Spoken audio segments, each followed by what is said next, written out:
بسم الله الرحمن الرحیم. د وینډوز لاس شپږم لیکچر ته ښه راغلاست درته وایم. نو راځو موږ شپږم لیکچر باندې شروع کوو. موږ په تیر درس کې پاپ لیست یا د ښي اړخ تنظیمات موږ وویل چې هغه موږ به په صفحه باندې ښی کلیک وکړو، هغه په آیکن باندې به ښی کلیک وکړو، موږ ته به د هغو مشخصات او څنګه کولی شو هغه ډیلیټ کړو. هغه تنظیمات موږ وویل او کمانډونه مو وویل چې په دوه ډوله وو. نو راځو اوس موږ په شپږم لیکچر کې په پاپ اپ لیست وایو. پاپ اپ لیست موږ په ډیسکټاپ باندې اول لومړی ښی کلیک کوو، دلته موږ ته د اول آپشن موږ نن وایو. په ویو باندې موږ کلیک وکړو، ویو را خلاصول ته وایي. را خلاص که موږ ته دغه د صفحې آیکن یا ترتیب کړه موږ ته دغه د صفحې آیکن، دغه کوم آیکن چې دی لارج که موږ ته آیکن غټ کړه. نو موږ که لومړی دغه لارج واخلو، موږ ته به د صفحې آیکن څنګه کړي، هغه به غټ کړي موږ ته.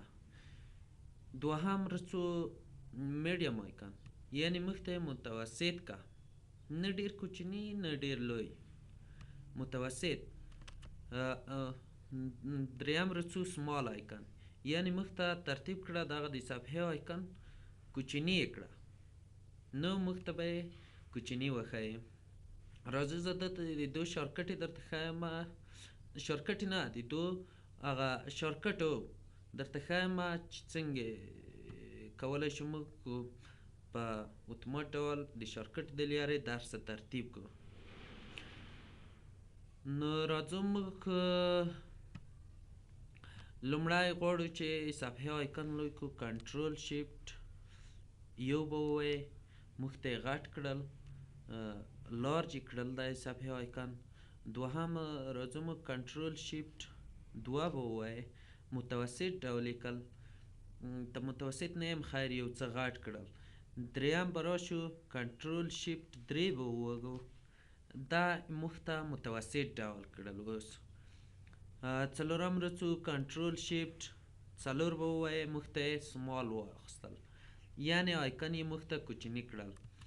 بل رڅو موږ دغه دوم بخش ته اټو اورنج آیکن، یعنی که دغه د موږ په کمپیوټر کې دغه ټیک مارک موږ ورته فعاله کړو، موږ نشو کولی چې کمپیوټر د یوه ځای نه آیکن د یوه ځای نه بل ځای ته انتقال کړو، ځکه چې موږ هغه ټیک مارک فعاله کړی دی.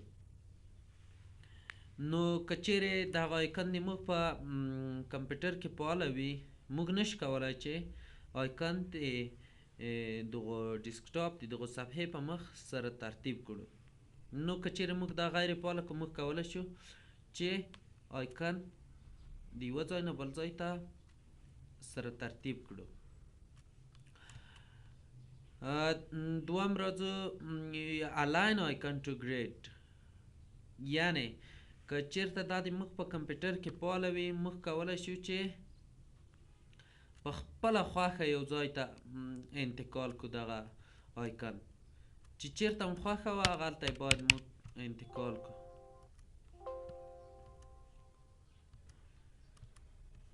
که چیرته دا د موږ په دغه دوهم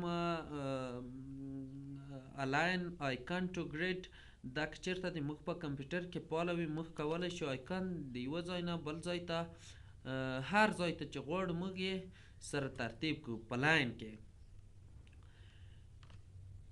دلته موږ دغو آیکنو ته یو لاین ورکوي، موږ کولی شو په لاین باندې ورسره ترتیب کړو. مثلا داسې په سره ترتیب کړو.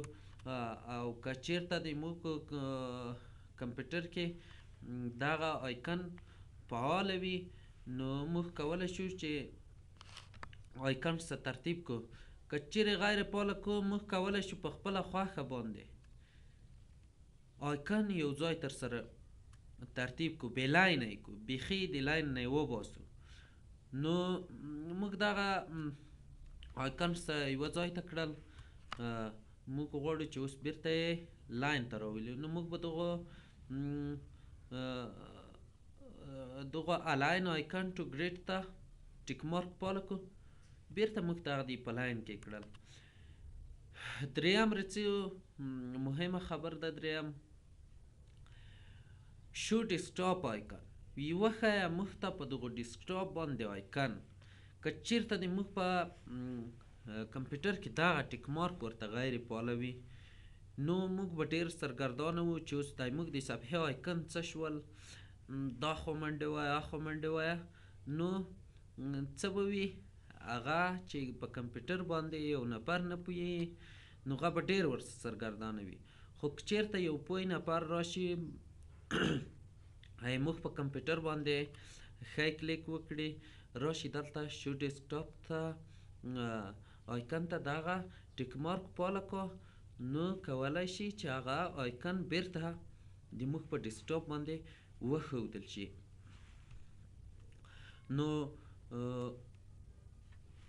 یوه لنډه دمه اخلو، وروسته بیرته درس ته راګرځو.